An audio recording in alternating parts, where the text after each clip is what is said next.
Vamos lá, pessoal. Hoje nós vamos estudar as nulidades. Vamos passar aqui uma noção geral, um apanhado geral acerca das nulidades no processo penal. Então vamos começar. Em relação às nulidades, é importante fixarmos a noção de atos processuais. O que são os atos processuais? Os atos processuais, minha gente, nada mais é do que espécie de ato jurídico praticado dentro do processo de acordo com a formalidade legal. Não se esqueçam, no processo penal, forma também é garantia e o ato processual ele precisa ser praticado em consonância com o modelo legal, em consonância com a forma legal. Então, o ato processual é a espécie de ato jurídico praticado dentro do processo. O que é que eu preciso?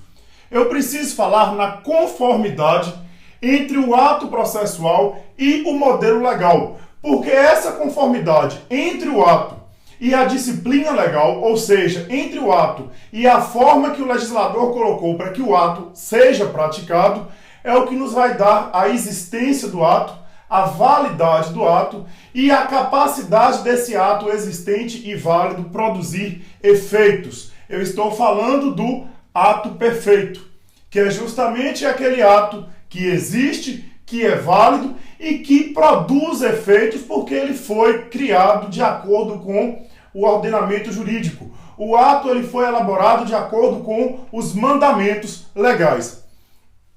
Esse é o nosso ato perfeito, o ato que é capaz de produzir eficácia, o ato que é eficaz por ser válido. Agora tem o seguinte, pessoal. É possível o ato ter alguma espécie de problema. É possível o ato ter irregularidades. E daí ele não preencher os outros requisitos, ou existência, ou validade, ou eficácia.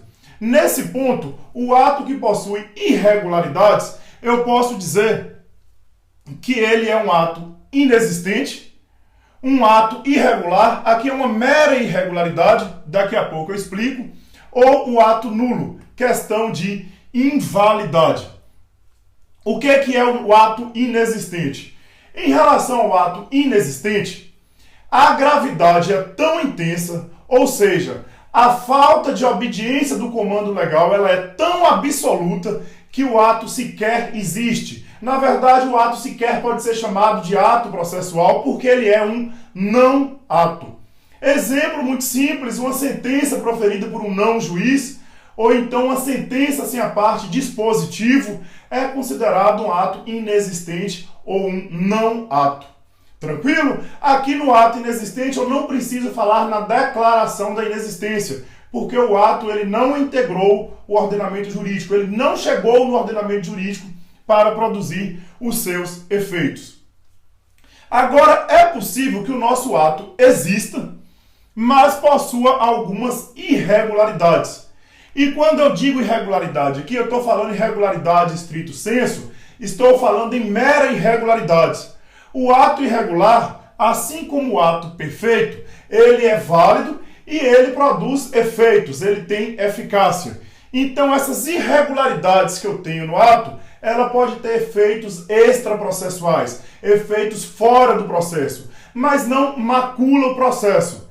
Por exemplo, o perito que entrega o laudo fora do prazo, o artigo 277 do Código de Processo Penal, uma inicial acusatória, uma denúncia, por exemplo, fora do prazo, são meras irregularidades que pode ter efeito fora do processo, pode ter outros efeitos ali fora do processo, mas não macula o nosso processo. Tranquilo? O ato irregular ele não chega a causar um prejuízo ao processo. Agora, finalmente, nós chegamos no ato nulo. O ato nulo, pessoal, ele possui um defeito. O ato nulo é aquele ato que existe, mas possui um defeito, e esse defeito ele vai acarretar uma sanção ao ato, que é justamente a inaptidão do ato em produzir efeitos. O ato nulo, ele não produz efeitos porque ele tem um problema, ele tem uma irregularidade na validade do ato. Quando eu falo em ato nulo, eu não falo em mera irregularidade, como eu falei aqui no ato irregular, onde o efeito, se houver, é fora do processo. Quando eu digo de ato nulo, eu tenho uma irregularidade, eu tenho um defeito na validade do ato. O ato nulo, ele precisa de declaração. Não é automático a invalidade do ato nulo. É necessário haver uma declaração judicial no sentido de invalidar o ato nulo. E o nosso ato nulo, ele pode ser de duas espécies. Eu posso ter a nulidade absoluta ou a nulidade relativa. Eu estarei diante da nulidade absoluta, pessoal. Eu vou sumir aqui um pouco da tela, mas para que fique claro aí o nosso esquema. A nulidade absoluta, ela viola o interesse maior, ela viola o interesse público, ela viola a correta aplicação do direito. Ou seja, o próprio sistema jurisdicional, na correta aplicação do direito, na correta aplicação da justiça, ele é violado. Normas constitucionais, como, por exemplo, o contraditório e ampla defesa, são violadas quando eu falo em nulidade absoluta. Daí porque a nulidade absoluta ela pode ser declarada de ofício pelo juiz e a qualquer tempo. Inclusive depois do trânsito em julgado da decisão judicial, é possível a declaração da nulidade absoluta. Agora, em relação aí após o trânsito em julgado, somente se a declaração da nulidade ela for beneficiar a defesa. Tranquilo, minha gente? E quando que eu tenho a nulidade absoluta? Muito simples. Vocês vão organizar o seguinte aí no Código de Processo Penal de vocês, nos seus vade-mecum. A nulidade absoluta, em relação às nulidades cominadas, ou seja, aquelas nulidades previstas pela lei, eu vou ter a nulidade absoluta no rol do artigo 564, que não estiver disciplinado no artigo 572. É porque o artigo 572, pessoal, ele vai trazer as causas sanatórias, as causas que resolvem a nulidade. E aí a nulidade é relativa. Então veja, se eu tiver em uma das nulidades do artigo 564, que não for mencionada no artigo 572, como, por exemplo, suborno do juiz, ilegitimidade da parte, incompetência do juiz, essas hipóteses que não estiverem mencionadas no 572 serão consideradas nulidade absoluta. E além das nulidades cominadas, ou seja, aquelas previstas pelo legislador no artigo 564 e não estão sanadas lá no 572, eu também terei hipótese de nulidade absoluta quando eu estiver diante de violação de norma constitucional. A atipicidade constitucional também seja a nulidade absoluta. Daí porque as hipóteses que eu tenho de nulidade absoluta são, em relação às cominadas, ou seja, as previstas em lei, aquelas do artigo 564, que não são mencionadas no 572, que é o que vai trazer as hipóteses aí de sanação da nulidade, e as nulidades, os atos que violam norma constitucional. Aqui a nulidade absoluta, pessoal, não interessa a parte, não é o interesse particular da parte. Aqui o problema está envolvendo a correta aplicação da justiça, o problema é de interesse maior. O problema envolve um interesse público e o juiz pode declarar de ofício a qualquer momento, inclusive após o trânsito em julgado, lembrando que após o trânsito em julgado, somente se for para beneficiar a defesa. Tranquilo? Então o que é a nulidade relativa? Quando que eu terei a nulidade relativa? E o que é essa nulidade relativa? A nulidade relativa é aquela que é possível consertar, pessoal. É aquela passível de Deus sanar. É possível sanar a nulidade relativa. Ela viola o interesse particular, o interesse da parte. Daí porque a nulidade relativa, ela precisa ser arguída pela parte no momento oportuno. No primeiro momento em que a parte interessada puder manifestar no processo e alegar a nulidade relativa, ela tem que fazer. Porque senão vai haver a preclusão, artigo 571 do Código de Processo Penal. E aí aquela irregularidade do ato que causava a nulidade relativa, ele vai ser sanado e o ato vai produzir efeitos. Então, cuidado. A nulidade relativa interessa à parte, ela precisa ser arguída e precisa ser arguída no momento oportuno. As hipóteses da nulidade relativa, as combinadas, ou seja, aquelas previstas pelo legislador, são as hipóteses do artigo 564 que são mencionadas no 572. Ou seja, o 572 ele traz as hipóteses onde eu vou sanar a irregularidade do ato que tem um problema em sua validade. Veja a diferença. Na nulidade absoluta, eu tenho as hipóteses do 564 não mencionadas no 572. Na nulidade relativa, eu tenho as hipóteses do 564 que são sanadas, passíveis de sanação pelo 572. E além dessa hipótese, todas aquelas outras aí que violarem norma infraconstitucional e falar e dizer respeito ao interesse da parte. Tranquilo? A nulidade relativa, nós vamos ver daqui a pouco, ela pode ser consertada e passar a produzir efeitos. Daí porque é importante a parte interessada arguir a nulidade relativa. Tranquilo, minha gente? Vamos lá, seguir o nosso esquema. Essa nulidade, ela pode ser declarada de ofício, ou seja, o juiz ele pode declarar a nulidade do ato processual, a irregularidade na questão de invalidade do ato processual de ofício. Cuidado com o seguinte, minha gente.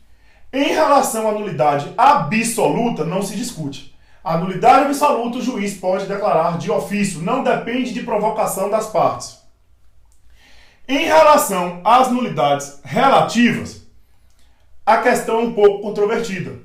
Porque parte da doutrina vai dizer o seguinte, que o juiz pode sim declarar de ofício a nulidade relativa. No processo penal, o juiz ele deve sanar as irregularidades e é possível o juiz declarar de ofício a nulidade relativa. Só que eu vejo essa hipótese com um pouco de cautela e eu acho que a melhor maneira de nós resolvermos essa questão é o seguinte. Quando a nulidade for relativa, o juiz, diante da sua obrigação de sanar o bom andamento do processo, de sanar qualquer irregularidade no processo, o que ele deve fazer é sinalizar a parte. Por exemplo, intimar a parte diante daquela irregularidade, da nulidade relativa, para a parte querendo se manifestar. Então eu particularmente vejo com cautela, com reserva, a possibilidade do juiz declarar de ofício a nulidade relativa no processo penal. Quanto à nulidade absoluta, não se discute. A nulidade absoluta o juiz pode declarar de ofício. Tranquilo, pessoal? Vamos avançar então acerca das causas impeditivas da nulidade.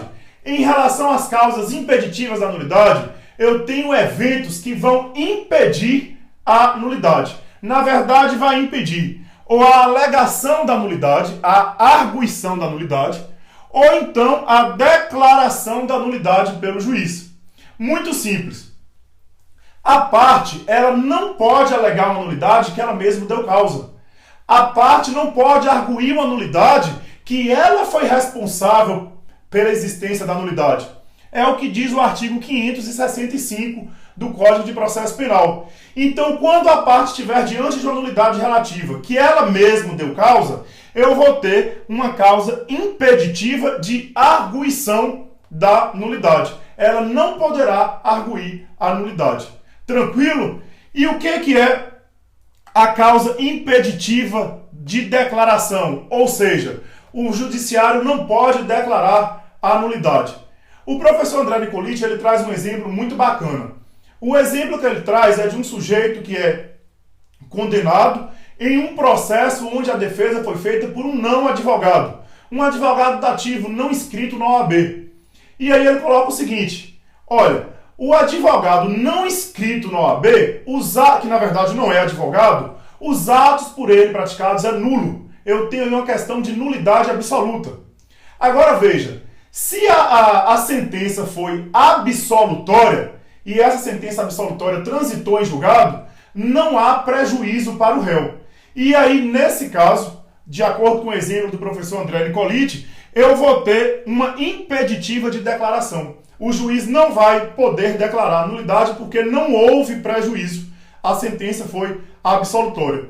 Tranquilo? Então, as impeditivas de nulidade, elas vão impedir ou a arguição da nulidade, no caso quando a parte deu causa à nulidade, ou então a declaração da nulidade.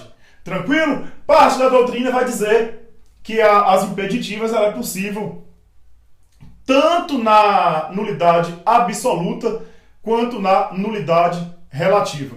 Tranquilo? Só para a gente ponderar aqui a questão que eu estava falando da declaração de ofício. Por exemplo, o professor Renato Brasileiro diz que as nulidades absolutas não se sujeitam às causas impeditivas e elas podem ser declaradas de ofício. Então, para o professor Renato Brasileiro, não se fala em causa impeditiva quando eu estiver diante de nulidade absoluta. Só quando eu estiver diante de nulidade relativa. Tranquilo, pessoal? Só cuidado com essa controvérsia aí doutrinária, mas daqui a pouco nós vamos falar nas questões. Beleza? Para nós terminarmos, vamos começar a mencionar sobre os princípios basilares das nulidades. Eu vou iniciar os 3 primeiros princípios e depois, no próximo quadro, a gente termina essa história. O primeiro princípio acerca das nulidades é o princípio da tipicidade das formas. Galera, o que é que diz o princípio da tipicidade das formas? O ato processual ele deve seguir o modelo legal. Cada ato processual existe uma formalidade a ser seguida para o ato ser praticado.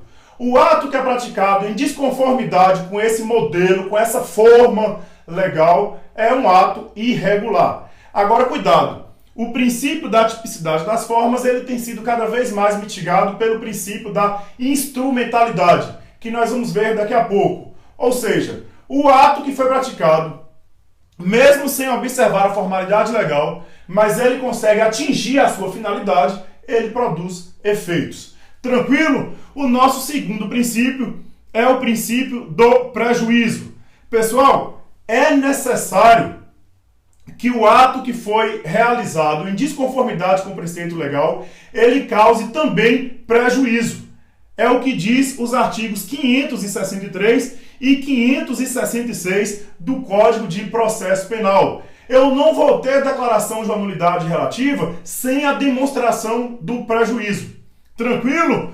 E o nosso terceiro princípio, o princípio da instrumentalidade das formas, agora sim ele vai dizer o seguinte: olha, o ato praticado em desconformidade com o modelo legal, aquele ato que violaria o interesse da parte, se ele não causa prejuízo, se ele consegue atingir a sua finalidade, eu não vou ficar preso à forma, ao formalismo. O ato atingiu a sua finalidade, ele atingiu o que o legislador queria e por isso ele é válido e vai produzir efeitos. Tranquilo? Volto agora com os outros princípios. Vamos lá, pessoal, fechar nossas observações acerca dos princípios basilares das nulidades, do estudo das nulidades no processo penal e já começar aqui de imediato as nossas questões que está no material em PDF.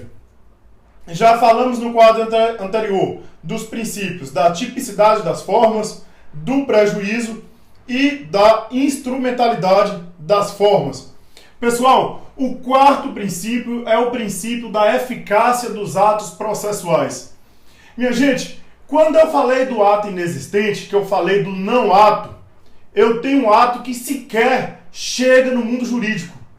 Agora, quando eu falo de um ato inválido, de um ato nulo, a gente precisa ter cuidado, porque o ato nulo, ele produz efeitos. O ato nulo, ele só vai deixar de produzir efeitos quando tiver uma declaração de nulidade, uma declaração judicial de nulidade. Tranquilo? Então, cuidado. Aqui, ó, parágrafo o quê, pessoal? Esquece. O princípio 4, o princípio da eficácia dos atos processuais, estou com um parágrafo na cabeça, diz que o ato nulo, ele produz eficácia, ele é eficaz até a declaração de nulidade. Lembrando que quando a nulidade for absoluta, o juiz pode declarar de ofício, isso aí, beleza, não tem nenhum problema. Quando a nulidade for relativa, eu fiz a minha ressalva aqui quanto à declaração de ofício pelo julgador, mas daqui a pouco a gente volta nesse tema novamente. Vamos lá. Os 5 princípios envolvendo a nulidade. É o princípio da restrição processual à decretação da ineficácia. Galera, existe um momento processual oportuno para se decretar a ineficácia do ato. Está no artigo 571 do Código de Processo Penal.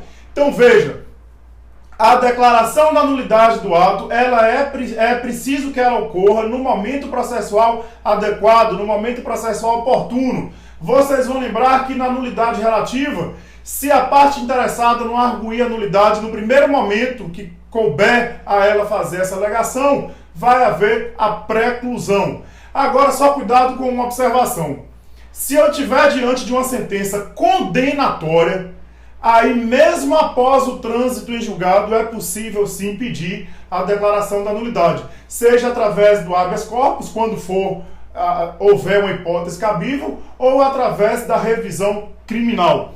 Esse é o nosso quinto princípio. O sexto princípio é o princípio da causalidade ou contaminação. Galera, semelhante ao que nós estudamos, ou vamos estudar, lá em relação à prova ilícita por derivação, aqui na nulidade também ocorre algo muito parecido. Os atos processuais decorrentes do ato nulo, ou então o ato processual que seja consequência do ato nulo, ele também deve ser declarado nulo. É o que diz o princípio da causalidade ou da contaminação, que vocês vão estudar aí no artigo 573 do Código de Processo Penal. Eu não anotei, galera, mas está no material de apoio, tá? Artigo 573, parágrafos 1º e 2º. Vamos lá. O sétimo princípio. Caminhar aqui bem rápido para conseguirmos fazer nesse mesmo vídeo as questões. O princípio da conservação dos atos processuais. Artigo 567 do CPP. Pessoal, eu estou falando aqui na preservação dos atos não decisórios no caso de incompetência do juízo. Nós vimos lá atrás que a incompetência ela gera nulidade absoluta. Agora, o que é que nós vamos fazer aqui com base no princípio da conservação dos atos processuais?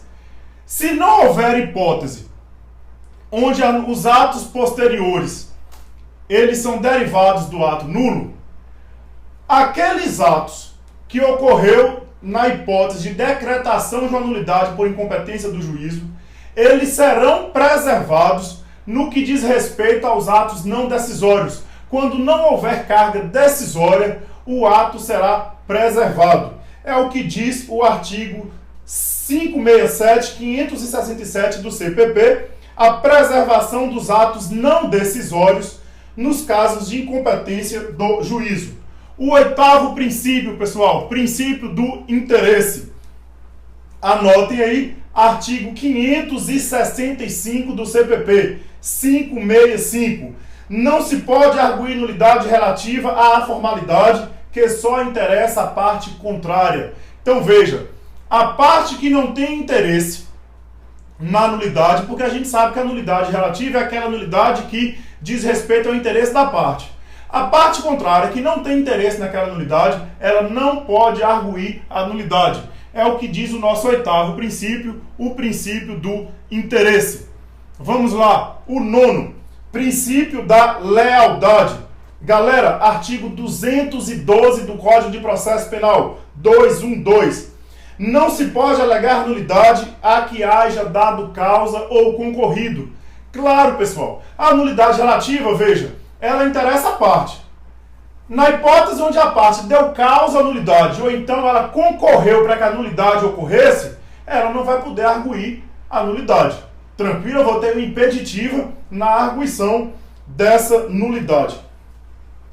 O nosso último princípio é o princípio da convalidação.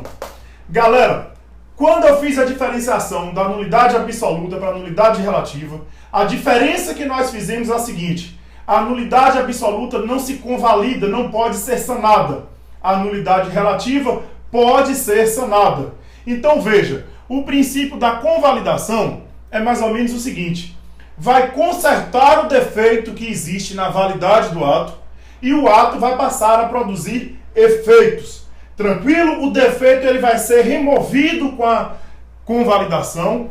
Vai haver aí um saneamento desse ato. O ato vai ficar tranquilo e ele vai poder produzir os efeitos pretendidos por causa da convalidação. E aí eu vou me afastar novamente para vermos as causas de convalidação. Ou seja, as hipóteses onde eu vou sanar a nulidade relativa e ao invés de se declarar a nulidade do ato, o ato vai passar a produzir efeitos. Vamos lá, pessoal, bem rapidão aqui. A primeira é o suprimento. Por exemplo, havendo omissão na inicial acusatória, ao invés de se declarar a nulidade da inicial, pode haver um aditamento.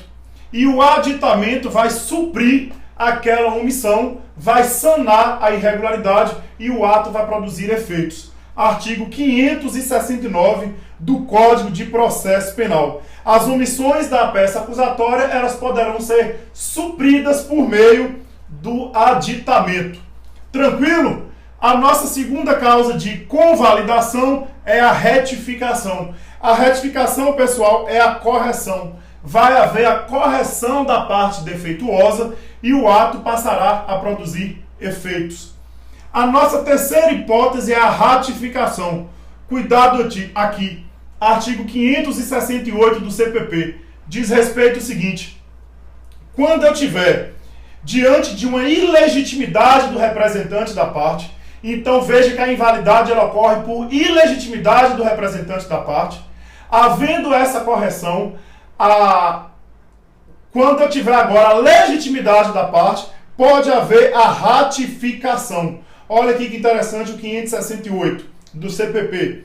A nulidade por ilegitimidade do representante da parte poderá ser a todo tempo sanada, mediante ratificação dos atos processuais. Então eu conserto aquela ilegitimidade que havia em relação ao representante da parte e agora eu vou ratificar os atos já praticados, sano a irregularidade e o ato passa a produzir os efeitos pretendidos. Tranquilo, pessoal? Rapidão aqui para terminar. A prolação de sentença também é uma causa de convalidação. Tranquilo? A decisão de mérito em favor do prejudicado pela irregularidade afasta a conveniência de se decretar uma nulidade relativa em seu benefício.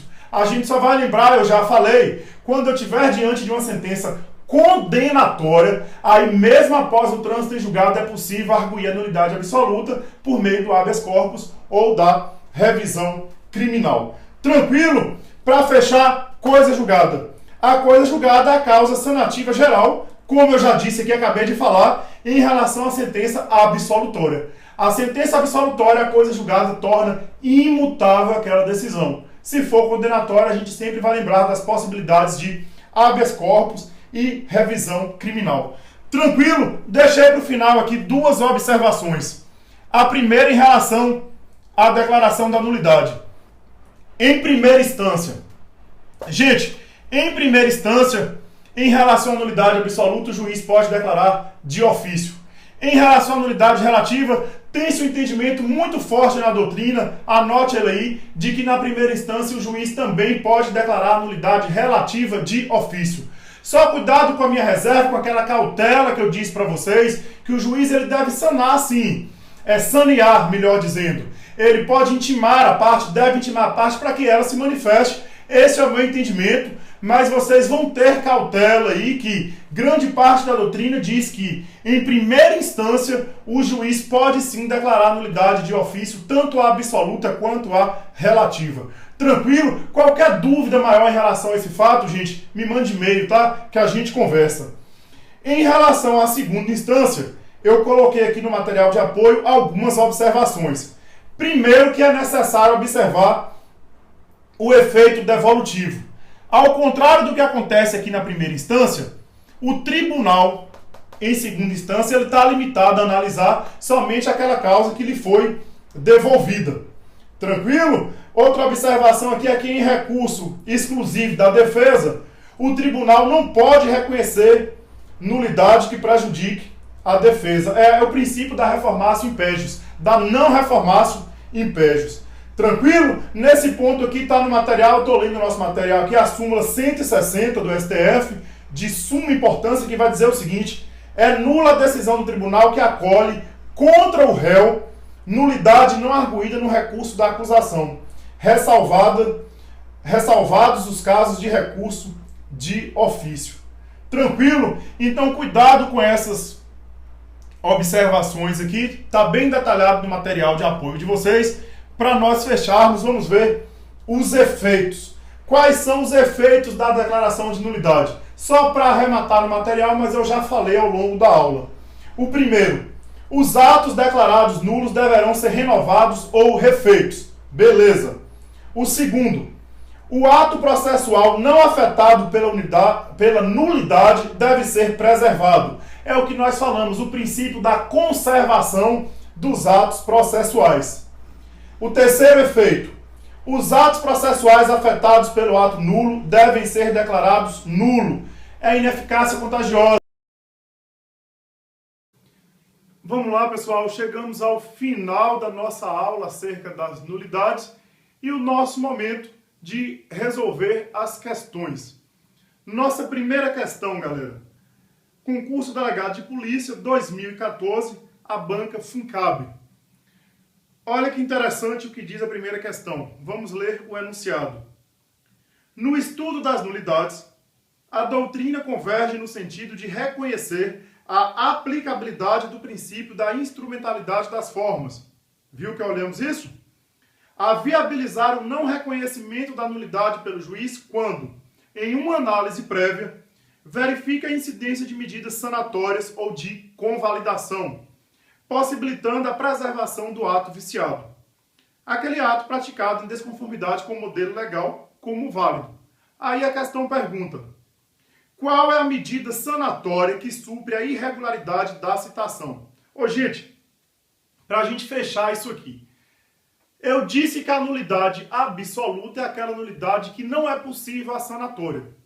Então são aquelas nulidades previstas no artigo 564 que não estão no artigo 572, porque o 572 justamente prevê as hipóteses de sanatória.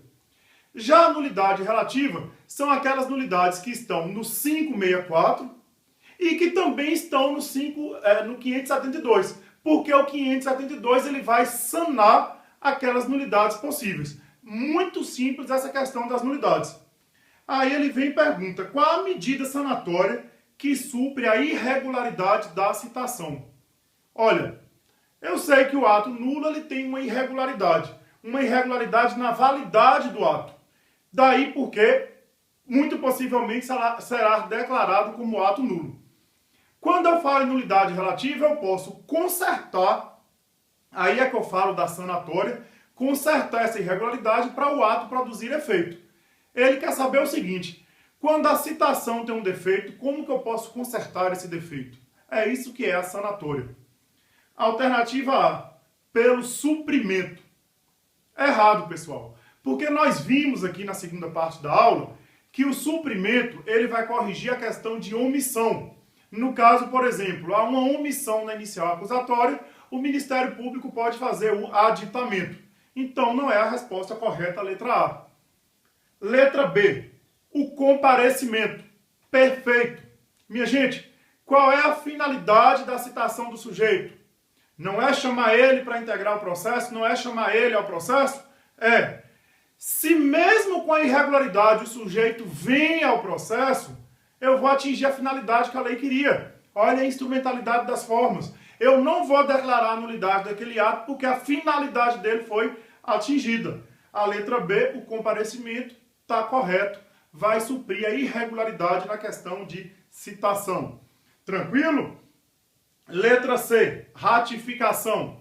Também não. Nós vimos que a ratificação ela é uma sanatória, sim, mas em relação à ilegitimidade na representação. Eu corrijo a ilegitimidade na representação da parte.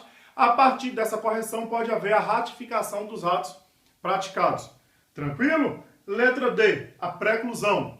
Preclusão não tem nada a ver com citação. Preclusão é o seguinte: a nulidade relativa ela tem que ser arguída no primeiro momento adequado. Tem um momento processual adequado para o cara chegar lá e falar a nulidade que me interessa e me prejudica.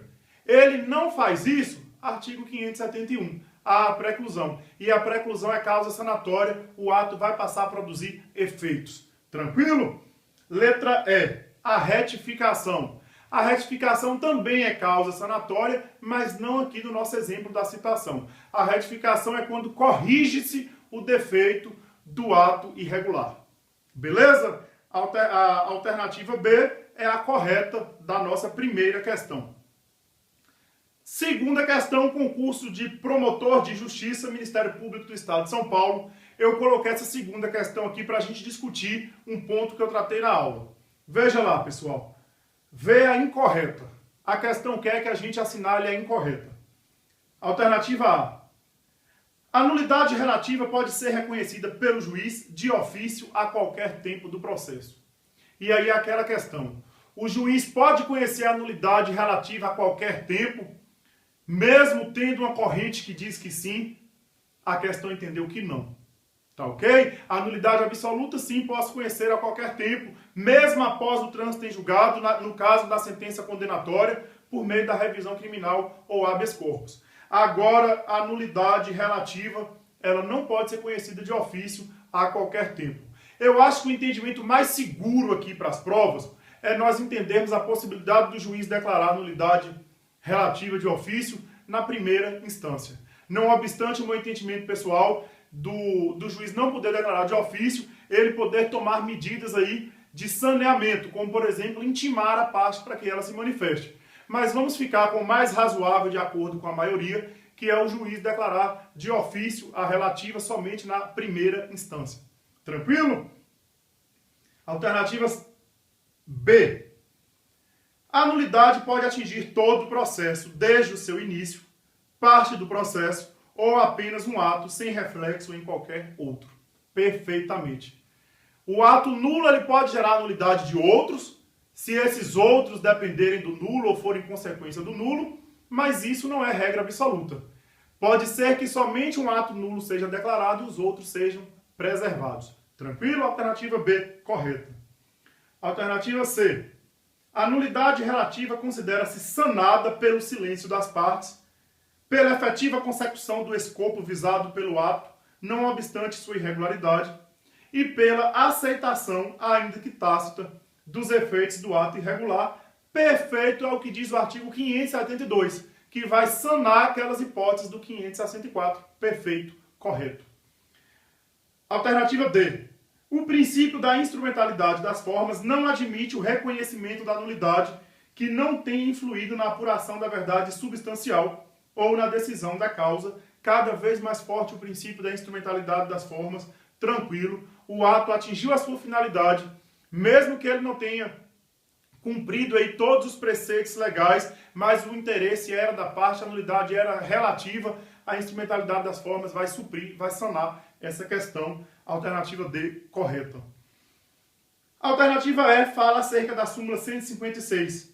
Diz que nos termos da súmula 156 do STF, é absoluta a nulidade do julgamento pelo júri por falta de quesito obrigatório, e justamente é verdade.